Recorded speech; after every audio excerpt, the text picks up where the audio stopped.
Okay, here's the $20 trillion question. Is the Nike ZoomX Invincible the successor to the Nike Pegasus Turbo 2? Let's discuss. What's up, everybody? Welcome back to the vlog. My name is Filip Latocha, and today, as you probably guessed from the intro, we are going to be comparing and contrasting two shoes today, which will be the Nike ZoomX Invincible and the Nike Pegasus Turbo 2, and more or less comparing the differences and similarities of the shoes and trying to figure out whether the ZoomX Invincible is in fact supposed to be the successor to this shoe. Before we get into it, make sure you like the video, subscribe to the YouTube channel. You guys know the rest. If you're already subscribed to the channel, thank you so much. Love you guys a lot. Let's get into it. So I'm not going to be going into the specs of each shoe individually. I just want to go right into it. So I'm going to actually put the specs of the shoes lining up something like this, I guess. We'll just be discussing the main differences and similarities, but first we'll go with the differences. So first and foremost, the big thing with the ZoomX Invincible, as you can probably already look at it, it's a big shoe. That being said, this is ZoomX foam that's going all across the midsole compared to the Pegasus Turbo, which is running basically a layer of ZoomX here on the top and React on the bottom. And this was clarified to me in a previous video from a viewer that even though it says Nike Zoom here on the bottom, this is highly deceptive. This is React foam at the bottom of this shoe. So this has got two things of foam sandwiched, whereas this is one piece. Bottoms, of course, very different. They have their own signature, unique look to them, as you can tell.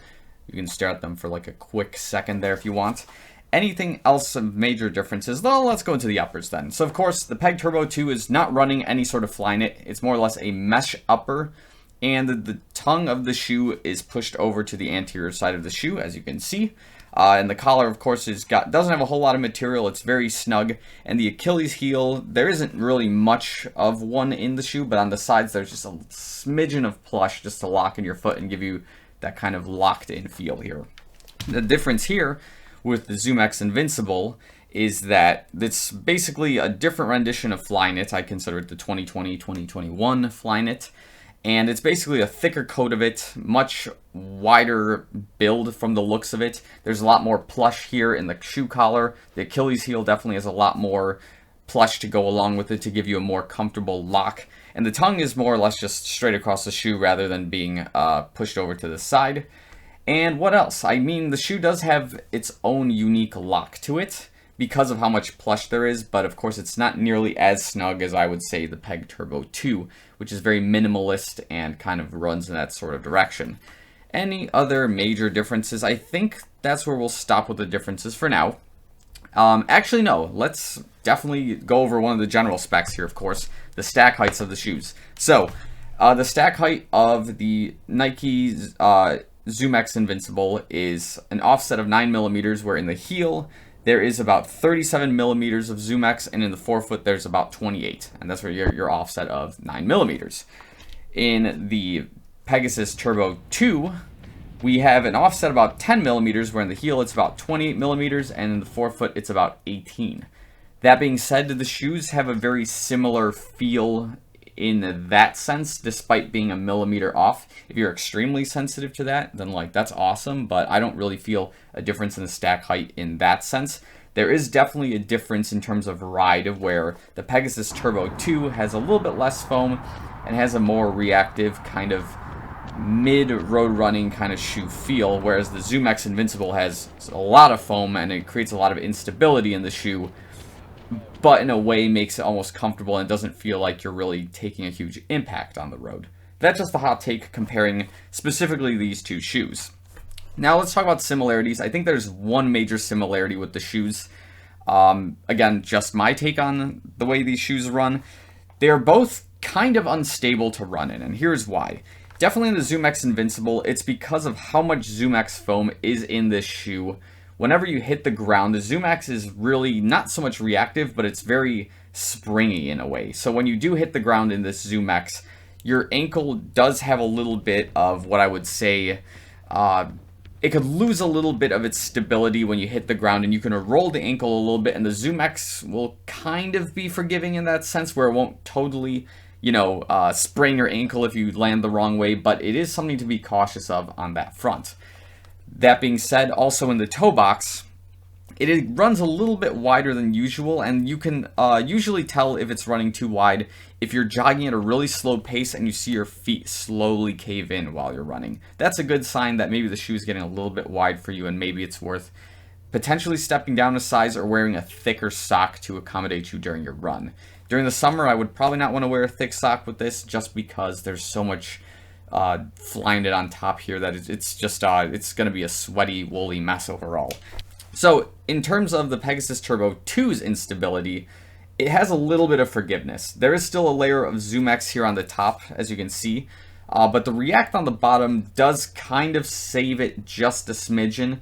The idea with the instability here is that the weight ratio to material on the shoe, in my opinion, is actually pretty good.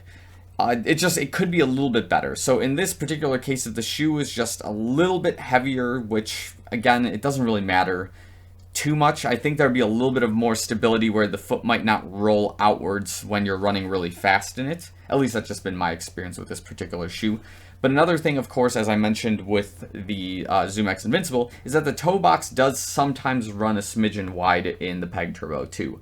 That being said, you can also try to drop down a size if you can still get this shoe at the stores, which I think you can if you look in the right places, maybe like Stocks or some kind of third-party shoe dealer, which gets into, obviously, the point of this video.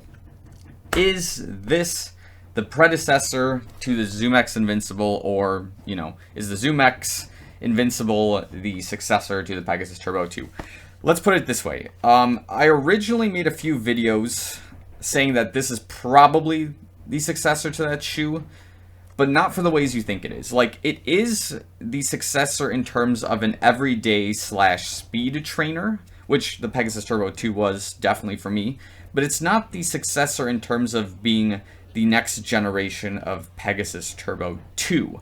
And I don't think Nike necessarily intended that to be the case, nor would it seem like it's the case. Like, this is built entirely differently from the Pegasus Turbo 2, but its functions in your workouts, or like where the shoe fits on that echelon of your shoe chart, I guess you could say, is roughly in the same place. I think just overall, Nike's taking a whole different approach to road running in general, where the ZoomX Invincible is probably on its own branch on the tree of running, I guess you can say, where it is a road runner, but it's a new age style road runner that probably fits closer to like the Infinity React Run Flyknit, or the React Infinity, however you want to say it, where the shoes just have more foam, more of this style of Flyknit, more plush on the collar, and it's overall just trying to create a brand new, like, experimental kind of that family of shoe.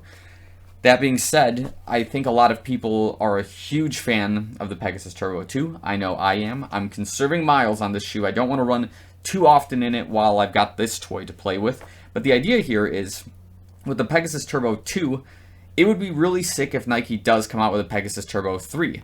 Have it built almost exactly the same way. If you want to experiment with it, Nike, just my hot take, you can either have, man, I don't know if they want to go too far into this. You could just have one big layer of ZoomX on top. Having one layer of React just really would be kind of dull. It would just feel like the Infinity React Run Flyknit 1, perhaps. I guess I take that back. I guess keep the same foam build, because that is the same foam build that was in the Pegasus Turbo 1. And then if there are any issues that you think are occurring in this upper, you should definitely address them. So if there is ripping from like customers or something like that, you know, go for it and try to make this like maybe a similar Flyknit to this per se. If you want to go in that direction, or if the mesh is the way you want to go, and that's, you know, that's probably the take for it. But definitely this in itself is like an excellent everyday road running shoe with a little bit of speed to it because of its lightweight. Which is funny, almost paradoxical, that this also is an awesome everyday road running shoe because it's a little bit heavier, but it doesn't feel that way. So, just to answer that question in particular, if you were ever wondering, I don't think this is supposed to be the successor to the Pegasus Turbo 2, but in terms of being an everyday trainer that's fast, this shoe definitely would match up with the Pegasus Turbo 2, in my opinion, on my shoe list, as it already does. That being said, it would probably need a little bit of more research and maybe some more time to see where Nike is going with the ZoomX Invincible series shoes overall, if they're trying to turn this into some sort of generational shoe that goes along, or if it's like a flavor of the year kind of thing, or if we'll ever hear about the Pegasus Turbo 3 in this particular instance.